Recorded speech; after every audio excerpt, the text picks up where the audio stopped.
ibayo, nandun na rin yung mga tao waiting to be taught. The people really wanted the teachings of Jesus. They really needed the healing, the empowerment, the love, the acceptance. At dito alam natin, ang naganap, tumagal ng tagal ng turuan, ang mga tao ay nagmadali lang pumunta doon, wala mga baon, kaya nung oras ng kainan, wala naman silang baon. At ang Panginoon ay naghimala sa konting tinapay at isda na baon ng isang bata na kanyang binasbasan, pinarami, napakain ang 5,000 lalaki, kasama pa at hindi nabilang ang mga babae at bata. At yun yung background ng nais nating lalong pag-aralan ngayon. Mark 6:45-46. Immediately, Jesus made his disciples get into the boat and go on ahead of him to Bethsaida, while he dismissed the crowd. After leaving them, he went up on a mountainside to pray. So kung paano sila ay namangka patungo doon sa kanilang kinalalagyan, ang Panginoon naman ay nag-utos sa kanyang mga disciples na sumakay uli sa bangka at tumawid patungo na naman doon sa kabilang gilid ng lawa.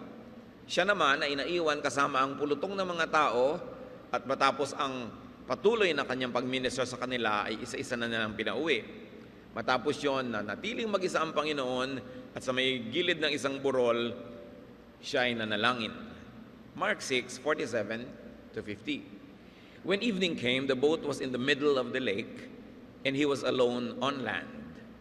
He saw the disciples straining at the oars because the wind was against them.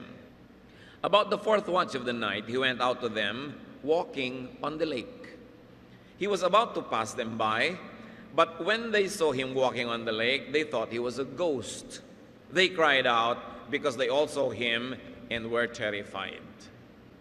So, naiwan ng Panginoong mag-isa, gumabi na, nananalangin pa siya, habang yun namang mga disciples ay sobrang naghihirap na manatiling nakalutang sa tubig, sa lakas ng hangin, nakalaban ng direksyon na pinupuntahan nila. Baligtad yung hangin, kung saan sila patungo, kalaban nila yung hangin.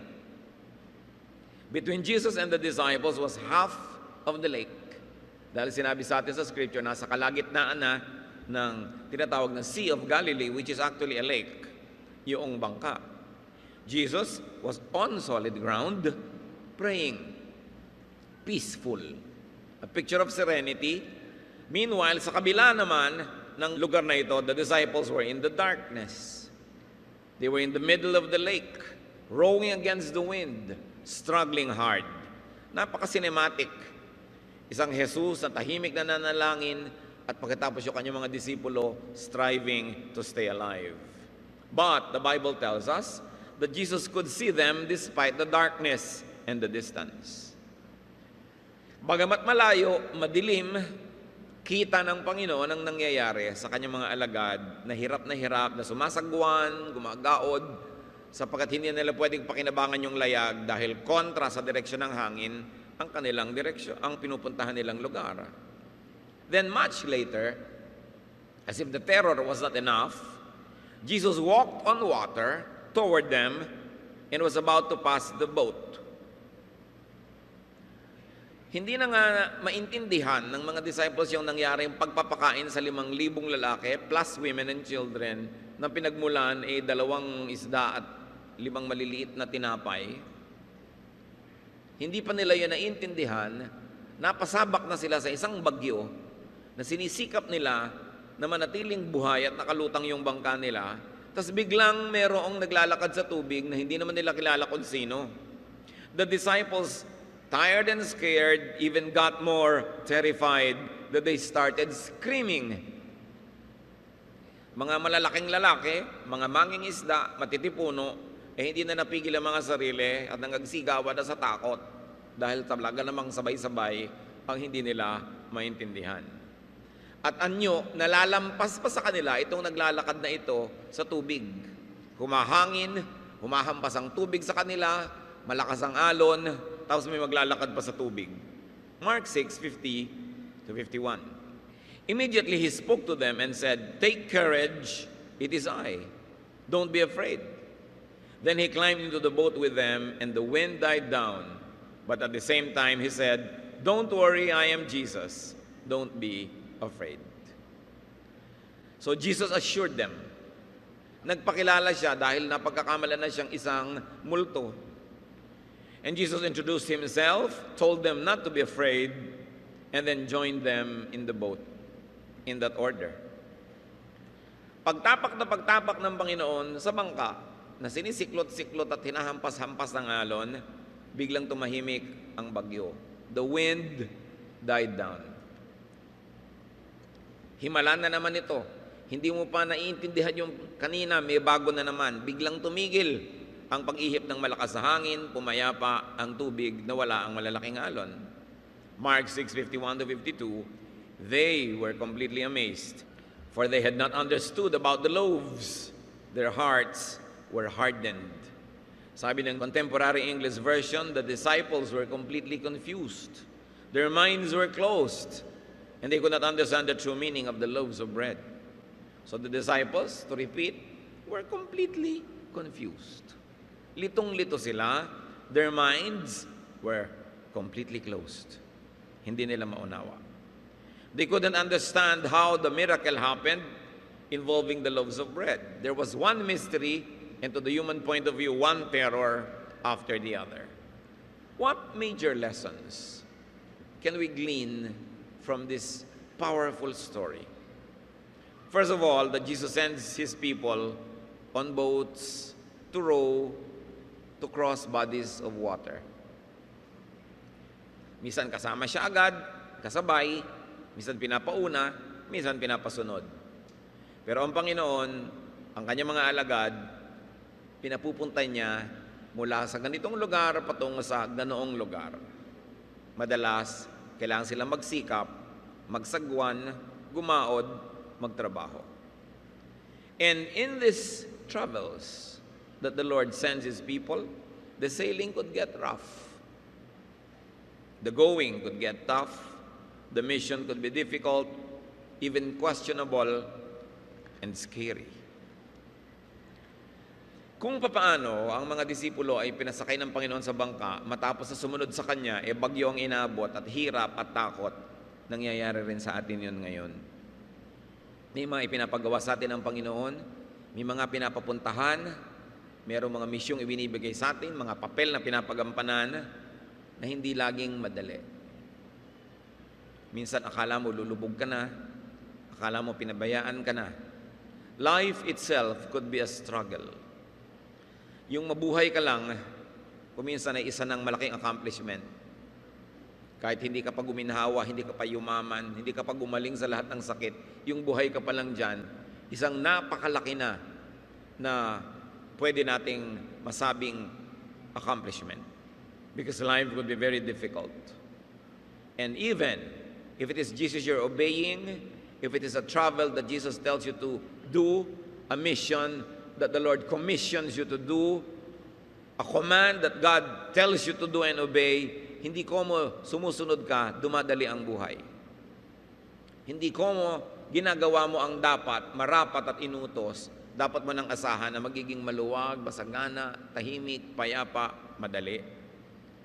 And when these times come in our lives, Jesus might seem wrong. He might seem distant and unaware. Dumarating ba sa mga buhay natin yung minsan tinatanong mo ang Diyos, parang mali yata. Mali yata ang Diyos. Bakit isang buong pamilya ko minsan lumubog yung bangka? Ang dami sa kanila, namatay sabay-sabay. Parang mali yata. Bakit kuminsan sunod-sunod na namamatay ang magkakamag-anak? Buwan lamang ang mga pagitan. Parang mali. Mayroong mga itinatama ang buhay nila, napapahamak pa sa paggawa ng tama. Mayroong siya ang walang kasalanan, siya ang nakukulong. Mayroong sa pagsunod sa Panginoon, yung negosyo, hindi nagtagumpay. Kuminsan, tama na nga yung ginagawa mo, mas gumuunlad pa yung buhay ng gumagawa ng mali. At kuminsan, naisip natin, alam ba ng Diyos ang nangyayari sa buhay ko? Pinapunta-punta niya ako dito para mamangka, para magbiyahe, pagkatapos bagyo lang pala ang susuungin ko. God might seem insensitive at times. But the Bible was very clear in this story. While the disciples were struggling to keep afloat, Jesus sees them. Kita. And what is more important than seeing? Jesus prays. Pag pinagsama mo yung dalawang yun, mga kapatid, kahit ano pang lagay mo sa buhay, feel secure. Iniisip mo, lulubog ka, lakas ng alon, ang lakas ng hangin, nagsisikap ka, sagwan ka ng sagwan, but Jesus sees. And more than seeing, Jesus prays. Mark 6:46 was clear. After leaving them, he went up on a mountainside to pray. Jesus helps us best when he prays. Para rin tayo, mga kapatid, we help others best by praying for them. But although praying is a very, very important and powerful way to help, we should never forget the next best thing, practical help. Pero prayer by itself is a very powerful help. Mark 6:48, he saw the disciples straining at the oars because the wind was against them. Kahit anong pagsagwan ang ginagawa mo ngayon, kahit anong pagsisikap, kahit anong hirap, kahit anong pagpupunyagi mo na mabuhay, manatiling buhay, huwag maigupo ng karamdaman, ng mga problema, ng mga sakit, Jesus sees you. Yun pa lang, salamat na. Wala naman tayong lihim sa Diyos. Wala tayong pwedeng puntahan na hindi niya tayo nakikita. Wala tayong pwedeng lusungin, akyatin, liparin na wala doon ang pag-ibig ng Diyos. Jesus sees. And more than that, Jesus prays. Kung iisipin mo, bakit hindi na lang niya biglang iligtas ang kanyang mga disciples? Pero iba ang timing ng Panginoon sa timing natin. Jesus was praying at ang tagal niyang nanalangin. Anong malay natin kung ipinanalangin niya bawat isa doon sa 5,000 lalaki plus the women and the children na kanina lang ay pinakain niya. Sapagkat kung pinakain niya ng physical na pagkain, lalo namang mamahalin ng Panginoon yung spiritual na ikabubuti ng tao. Anong malay ng mga disciples na maaring sa panahon na yun, nagtatampo na kay Jesus, nagdududa, na isa-isa pala silang ipinapanalangin. We are most powerful when we are down on our knees praying. Kuminsan ginagawa kasi natin yung prayer na last resort. Wala nang pwedeng magawa, kaya manalangin na lang. Nagmumukha tuloy na ang panalangin, isang pamasak butas lang. Pero ang totoo, dapat bago mo subukan ng ano paman, manalangin agad, manalangin muna. Yun ang inuuna. At yun ang inuna ng Panginoon. Sa biglang tingin, nanganganib ang buhay ng kanyang mga disciples, ang inuna ng Panginoon, manalangin. And he could be praying for what they experienced, what they are experiencing, and what they would still experience. Bring it closer to home, brothers and sisters. Jesus knows our situation. Jesus knows our struggles. He sees us rowing hard. And sometimes when we are hardly rowing at all, He also sees us. Nakikita ng Panginoon kung nagsisikap tayo, kita rin niya kung tayo nagpapabaya. Alam niya ang ating ginagawa. Walang pagsisikap ang nasasayang dahil alam niya ng Diyos. Kaya lang kung minsan ang ending ng bawat kwento hindi pare-pareho. Pero alam natin na ang ending ng lahat ng tao haharap sa Diyos. Kaya alam natin na kayang ipaliwanag ng Diyos ang kanyang mga ginagawa. Kahit sa sumandali at sa pansandaling panahon, hindi natin nauunawa. And what's important, as we already said, is that Jesus prays. That is a great ministry. Romans 8:34, Christ Jesus is at the right hand of God and is also interceding for us. Gusto niya ng intercessor? Sino ang nasa kanang kamay ng Ama sa Langit? Si Jesus. Gusto niyo, Jesus pray for us. Jesus pray for me. Ask Jesus to pray for you because He is the intercessor at the right hand of the Father. In Israel, when you sit at the right hand of the king, you exercise the powers of the king.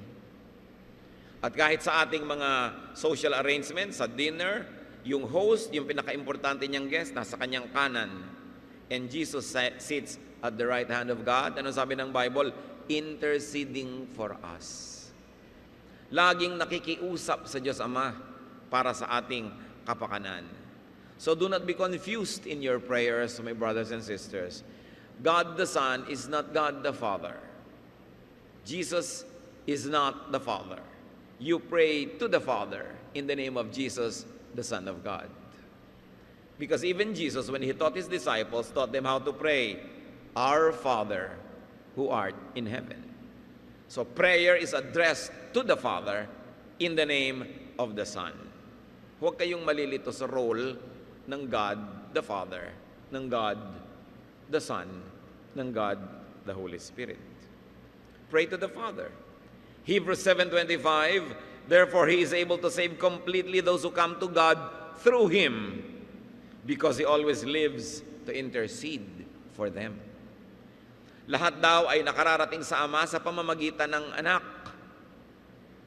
sapagkat lagi na sa tuwina, walang humpay, walang tigil, siya'y namamagitan sa tao at sa Diyos Ama sa langit. Even now, Jesus is praying for you and for me. Salamat sapagkat siya'y Diyos, kaya niyang gawin yun, na ipanalangin tayo isa-isa, bagamat sabay-sabay. Hindi natin kayang gawin yun kasi tao tayo. Pero kayang gawin ni Jesus. At yun daw ang isang ginagawa ng Panginoon ngayon, walang ginagawa siya, kundi tayo ilapit sa Diyos. Sapagkat alam niya ang nagaganap sa bawat isa. Kumisan kailangan mo pa ng ultrasound para malaman mo kung anong nangyayari sa iyong kidney, alam niya.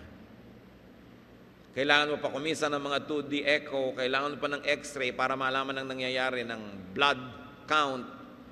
Pero ang sabi, maging ang bilang ng iyong buhok ay alam niya. Kung ilan ang tumubo kahapon, ilan ang nalaglag kanina, updated ang count niya. Kahit kailan, mga kapatid, huwag niyong iisipin na nalilimot tayo ng Diyos. He knows.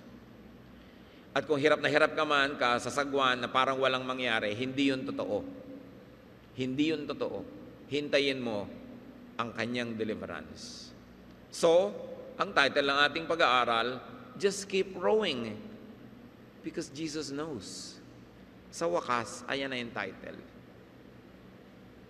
Just keep rowing. Huwag kang tumigil ng kasasagwan. Kung namimisikleta ka, huwag kang tumigil ng kapipedal. Kung ikay naglalakad, huwag kang tumigil ng kahahakbang. Kung ikay lumalangoy, huwag kang tumigil ng kakakampay dyan. Life is like crossing a lake. Sometimes it is easy and calm. Sometimes it is difficult and troubled. But in all those times, Jesus knows. Just never give up. Keep rowing. Kayod ka ng kayod dyan. Lakad. Huwag susuko. Huwag bibigay. At kung parang bibigay ka na, survive from one row to the next. Katulad ng mga survivors sa mga lumubog na barko, minsan ay lumubog na aeroplanong miraculously, nakasurvive siya sa tubig, langoy, kapit sa maliliit na bagay, dugtong, hindi pala alam ng mga ibang survivors, 3, 5, 7 araw na sila doon nalulutang-lutang hanggang sila ay nasagip. Pero kung siguro, iniisip mo, naku, 7 araw bago ako masagip, hindi ko kayang langoyin yon.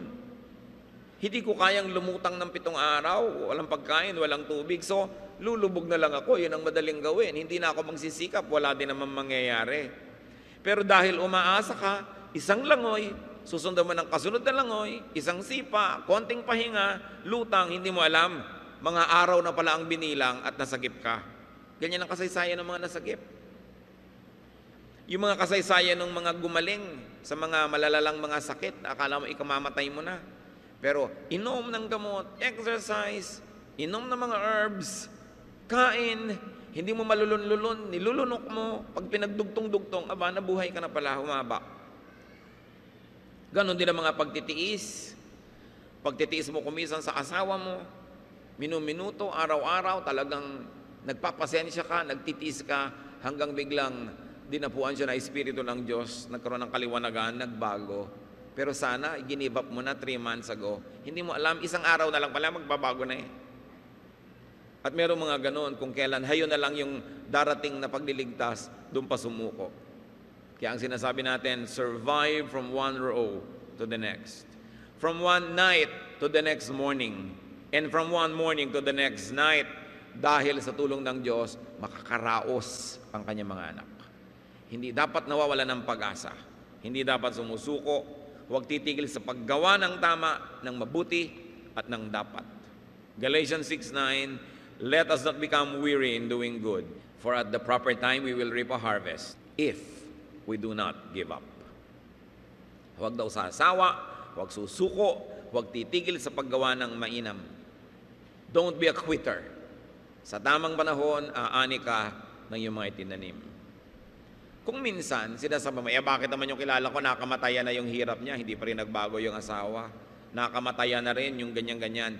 Pero alam niyo ba na yung kamatayan ay hindi wakas? Yun nga ang simula ng isa na namang bago, at kung nasa Panginoon kay higit lalong mainam na buhay.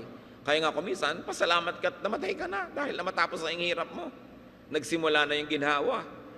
Yan namang kalungkutan ng kamatayan iniisip mo lang dapat yan kung wala sa iyo ang Panginoon. Pero dahil tayo likha ng Diyos, mahal natin ang buhay, siyempre ayaw nating mamatay kahit pa nga may sakit tayo. Konting-konti lang naman yung gustong-gusto na nila at handang-handa na sila kahit ka pa nga espiritual. Pero ang mahalaga, don't quit. Meron kayong mga anak na akala nyo wala ng pag-asa, patuloy na gawan nyo ng mabuti. Don't quit. Ganon din na inyong magulang o asawa, kapatid. Don't quit. Sapagkat ang paggawa ng mabuti, laging may bunga yan. Nakikita mo man o hindi. Hebrews 10:23, let us hold unswervingly to the hope we profess, for he who promised is faithful. Laging umasa. Huwag na huwag niyong papayagan si Satanas na dayain kayo na mawalan kayo ng pag-asa. Alam niyo yung mga nagpapakamantay yung nawawala ng pag-asa. Wala nang pinangahawakan, wala nang inaasam, wala nang hinihintay. Huwag mawawala ng pag-asa because Jesus sees you. He knows your situation.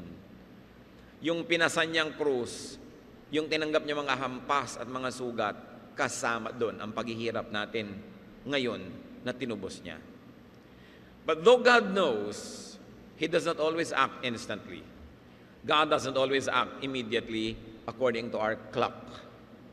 Sinasabi nga sa Bible, for one day with you is 1,000 years, or 1,000 years of you is one day with the Lord. Ang ibig sabihin lang magkaiba ang timing natin.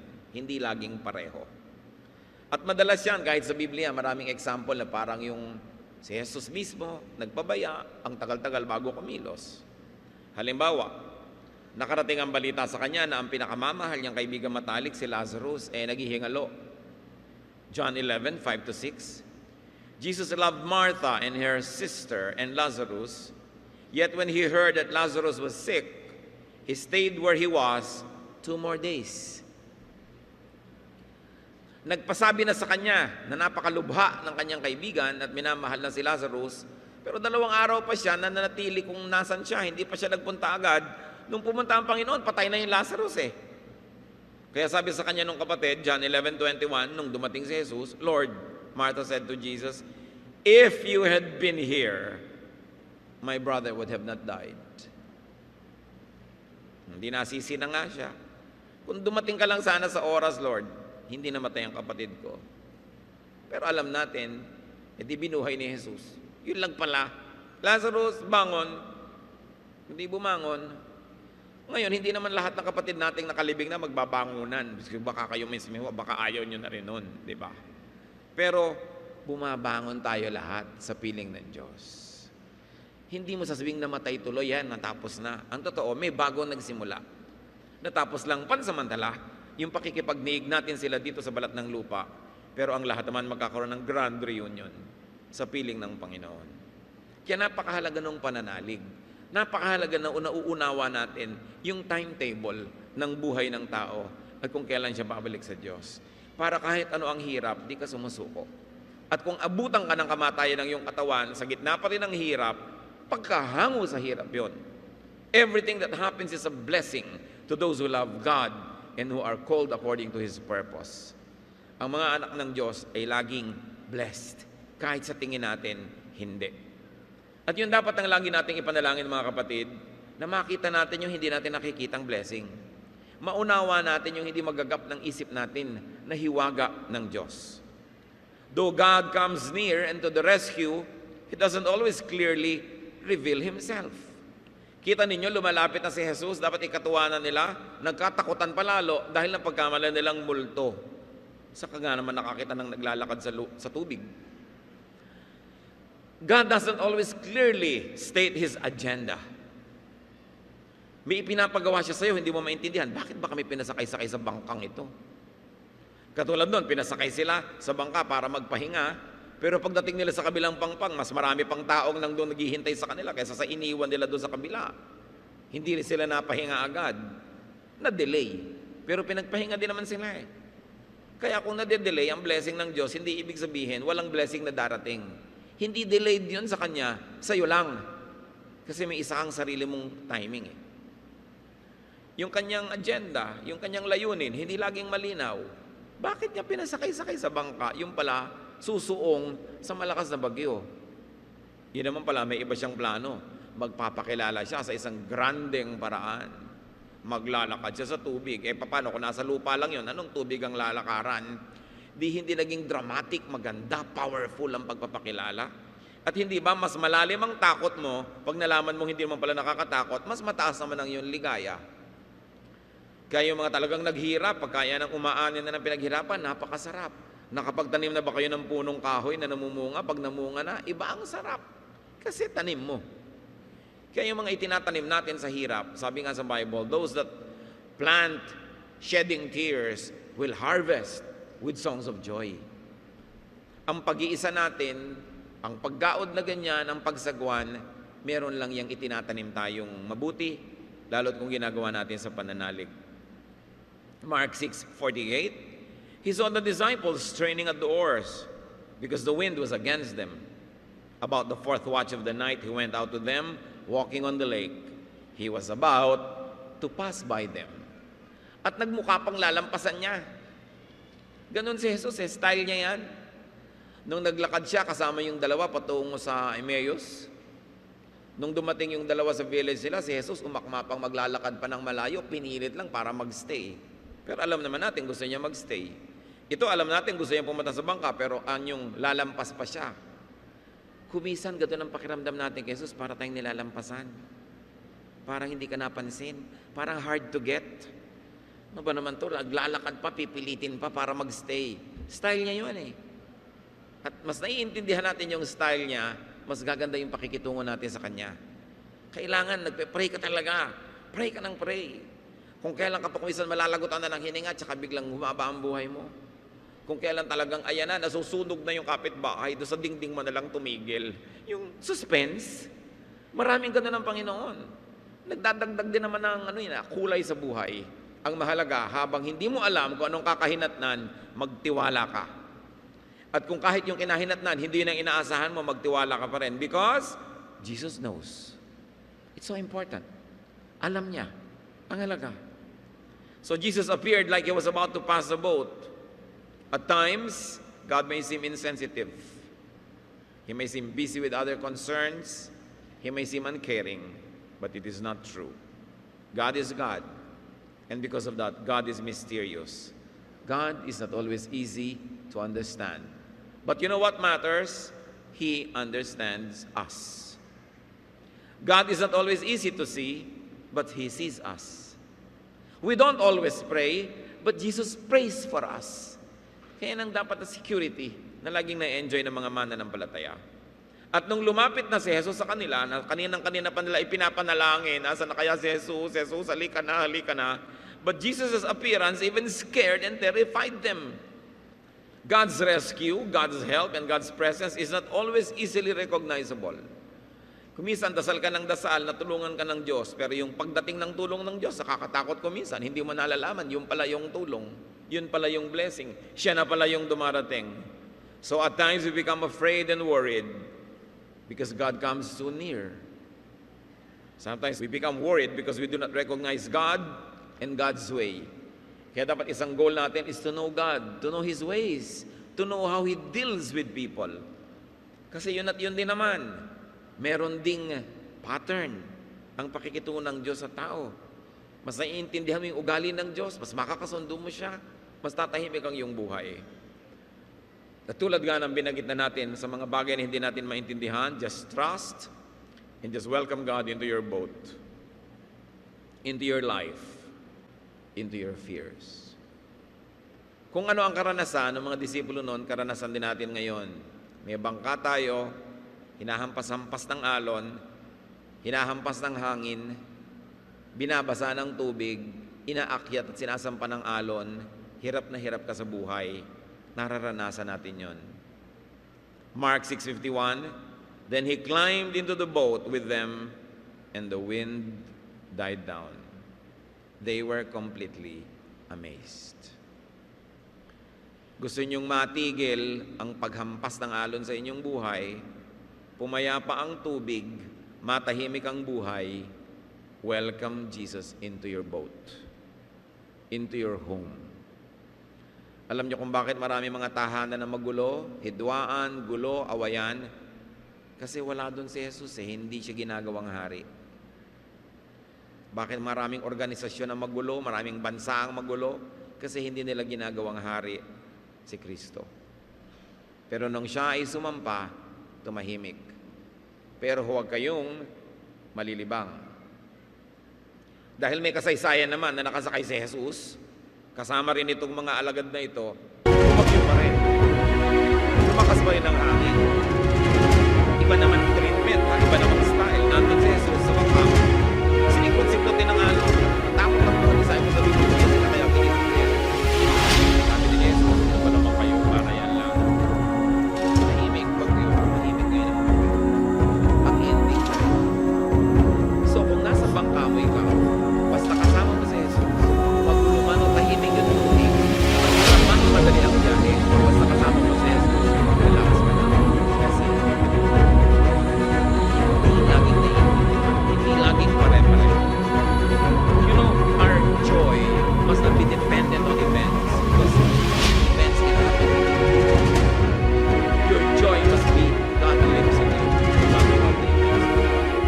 Don't expect that just because Jesus is in your boat, wala nang bagyo. Pero dahil kasama mo siya, safe ka sa bagyo na yan. Nakakasama. Ikaw ay nasa bukid naman. With Christ, sabi nga nila, in my vessel, I can smile at the storm.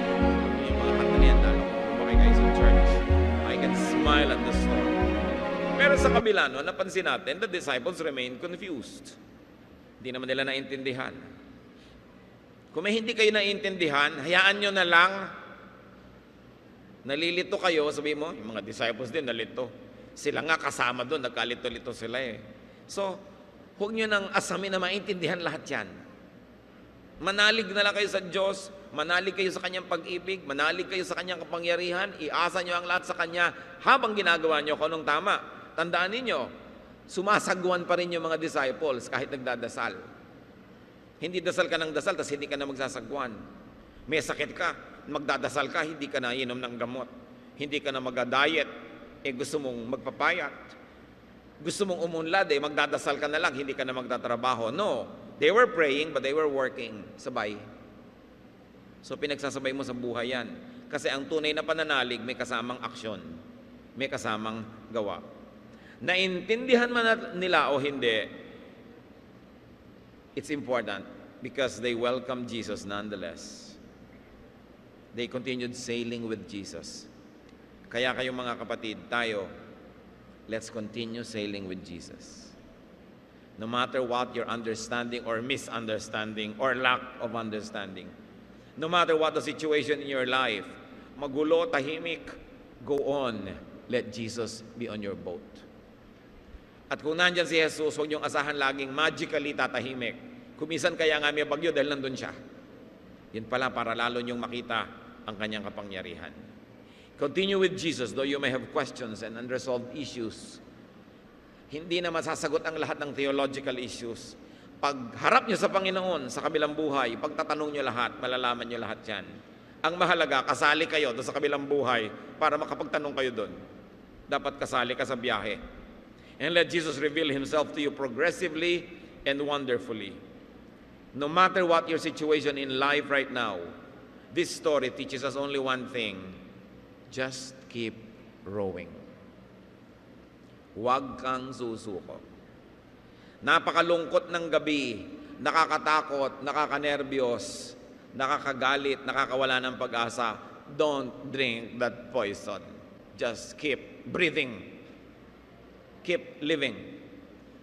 Iniwan ka ng boyfriend mo, pangsyam na umalis sa buhay mo, huwag kang tumalon sa tulay. Just keep walking. Just keep believing. 3 beses ka na bumagsak sa board, just keep taking. Keep rowing. Huwag kang susuko. Mahal mo sa buhay, nagkakamali, just keep forgiving. At kung ikaw naman patuloy na kinakapos, just keep striving para maabot mo ang luwalhati ng Diyos. Basta huwag bibigay, walang ayawan, walang iwanan, walang magpapakamatay. Kahit anong lungkot, kahit anong dilim, darating ang umaga. Alam nyo, nung naglakad ang Panginoon, sabi sa Bible, it was the 4th watch of the night. Ibig sabihin, it was the last quarter of the evening. Hinahati kasi nila yung gabi sa 4. It was the 4th watch.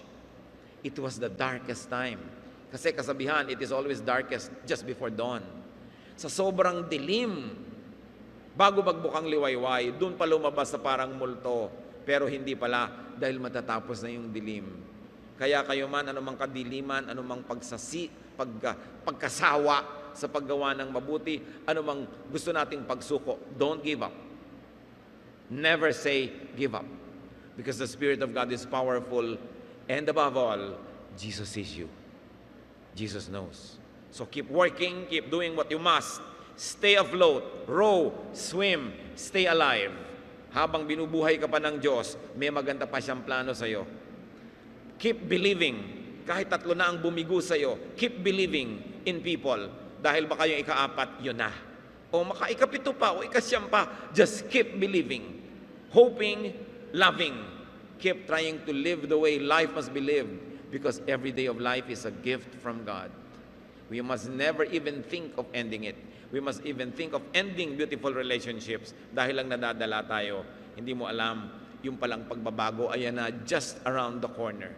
Mahal tayo ng Diyos, ano man ating kalagayan. Ama namin sa langit. Turuan niyo po kami na huwag manghinawa, huwag sumuko sa paggawa ng tama, sa paggawa ng mabuti. Especially, Lord, when it comes to our survival, the survival of our relationships, the survival of our work, the survival of our productivity, even our physical survival.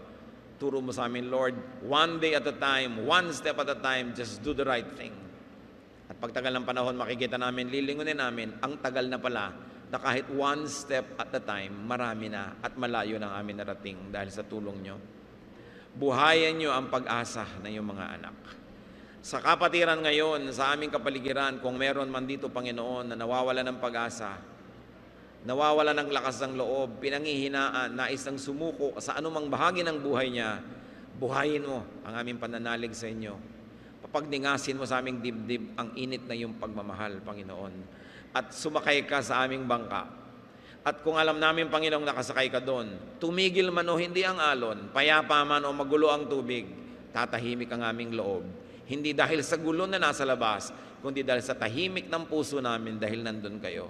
Payapain nyo kami kahit magulo ang aming kalagayan sa labas.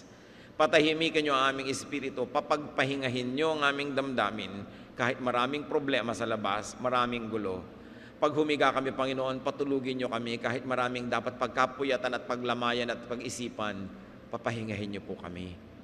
Pag kumakain kami, Panginoon, mahalin man o hindi, masarap man o hindi ang kinakain namin, bigyan niyo po kami ng gana para pakinabangan namin ng lubos ang inyong binibigay. At sa trabaho namin, masaya man kami o hindi, turuan mo kaming magpasalamat. At nang sa ganon, nagkakaroon kami na